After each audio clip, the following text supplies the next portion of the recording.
बाबा, गुरुदेव, गुरु माँ की कृपा से हम भाव योगी संत के सत्संग सदन का चतुर्थ वार्षिक उत्सव और गुरु माँ के जन्मोत्सव का उत्सव मना रहे हैं।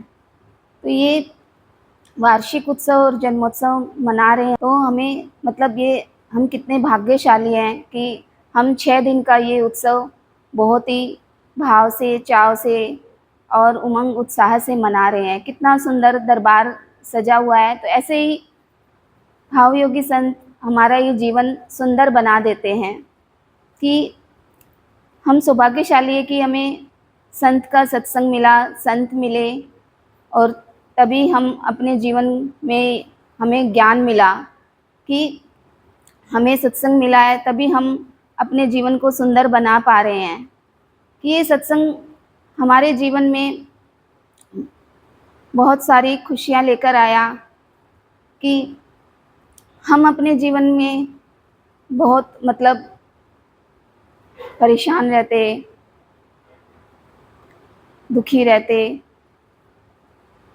संत मिले तब हमारे जीवन में खुशियाँ आई। सत्य ध्वजा का भी हम उत्सव मना रहे हैं। तो संत हमें सत्यमय जीवन जीना सिखाते हैं।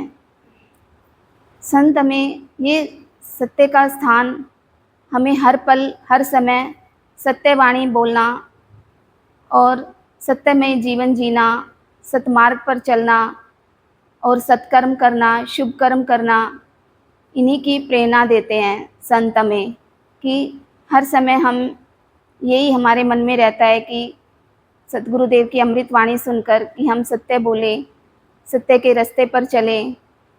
लेकिन पहले क्या है कि हम असत्य बोल देते हैं। क्यों? क्योंकि हम डर के कारण, शर्म के कारण, हम कमज़ोर मन के कारण हम असत्य बोल देते हैं। लेकिन संत के सत्संग से हमें हमारे मन जो है उसमें मनोबल आता है। हमारा मन निडर बनाते हैं संत कि हमें असत्य नहीं बोलना, हमें सत्य ही बोलना है। तब हम सत्य बोल पाते हैं। पहले तो हम संसार में तो क्या करते हैं, हम दिखावे का जीवन जीते हैं, बनावटी जीवन जीते हैं। इसीलिए हम बाहर से तो मतलब हंसते रहते हैं, मुस्कुराते रहते हैं और अंदर में हम मुरझाए रहते हैं। हमारा मन जो है दुखी रहता है। क्यों? क्योंकि हम एक आधार लेकर नहीं चलते। जब सत्संग में आते हैं, जब हमें माँ मिली, तब हमें एक आधार मिला। तब बताया कि माँ ने कि हमें हमेशा हंसते रहना है, मुस्कुराते रहना है, खिलखिलाते हुए रहना है। कि जैसे एक फूल है, कमल का फूल है, वो कीचड़ में रह कर भी मतलब खिला हुआ रहता है। क्यों? क्योंकि उसका संपर्क सूर्य से होता है। ऐसे ही हमें सूर्य रूपी जो संत मिले हैं, वो हमें अंधकार से प्रकाश की ओर लेकर जाते हैं, हमें ज्ञान करवाते हैं कि हमारा ये जीवन हमें ऐसे ही नहीं जीना, हमें अपने जीवन को सार्थक करना है।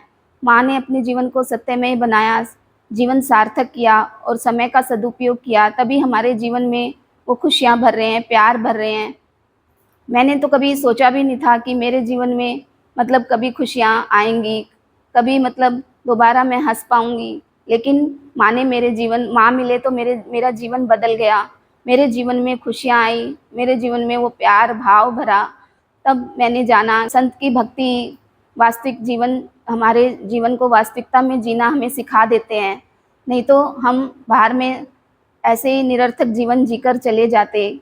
कि मैंने तो मतलब माँ के मिलने से पहले वो सारे दुख अनुभव किए मेरे, कि मुझे मतलब वो दुख भी अनुभव हुआ जो जिसकी मैंने कभी कल्पना भी नहीं की थी। कभी मैंने सोचा भी नहीं था कि मतलब ये दुख भी होगा। लेकिन माँ के मिलने के बाद मेरे जीवन में वो खुशियाँ आई, वो मतलब सुख मिला मुझे। तब जाना मैंने कि ये सुख ही वास्तविक सुख है, यही सच्चा सुख है। इसका अनुभव मुझे माँ ने करवाया कि यही वास्तविक और सच्चा सुख है। इस सुख में ही अपने जीवन को अगर मतलब अपने जीवन को सार्थक करना है, अपने जो ये मनुष्य जीवन मिला है, जिसके लिए मिला है, उसके यही मतलब संत की भक्ति से ही अपना हमारा जो ये जीवन है ये सार्थक होगा। कि सत्संग में ही बताया था कि एक बार कि माने कि हम हमें कोई प्यार करता है, हमें कोई अच्छी बात बताता है और कोई वही हमें क्रोध करता है, तो हम उस क्रोध की बात को याद रखते हैं, लेकिन अच्छी बात को, उस प्यार को भूल जाते हैं।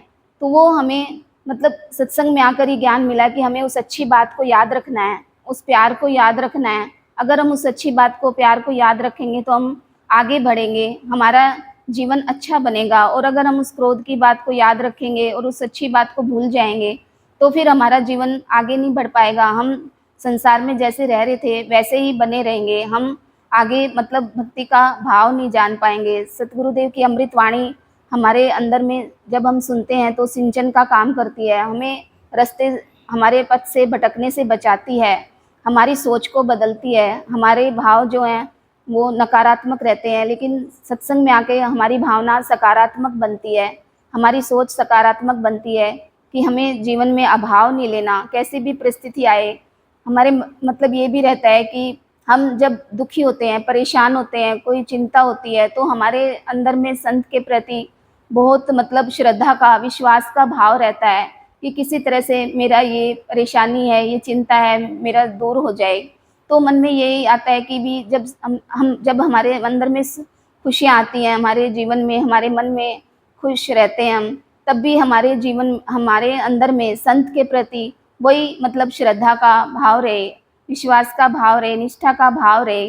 क्योंकि उस समय हमारे जब हमें सुख आ जाता है तब हम आलस्य भी कर जाते हैं, तब हम मतलब वो श्रद्धा भी कम होने लगती है। लेकिन गुरुदेव हमें रोज़ जब हम सत्संग में आते हैं तब हमें यही भाव देते हैं कि हमें आलस्य नहीं करना, हमें मतलब हमारे जीवन में जो हमने समय निरर्थक गँवा दिया, उस समय का तो हम अब ला नहीं सकते, लेकिन अभी जो हमें ये समय मिला है उससे हमें लाभ उठाना है। हमें सत्संग करके, भक्ति करके हमारे जीवन में जो हमें भाव मिला, जो हमारे जीवन में परिवर्तन आया, उसके लिए, उससे हमें दूसरों के जीवन में भी वही भाव भरना है। माँ का यही भाव है कि जो हमें यहाँ मिलता है हम उसे ग्रहण करें, हम उसका चिंतन मनन करें, उसे अपने जीवन में उतारेंगे, और जितना अपने जीवन में उतारेंगे तभी हम दूसरों को वह भाव दे पाएंगे।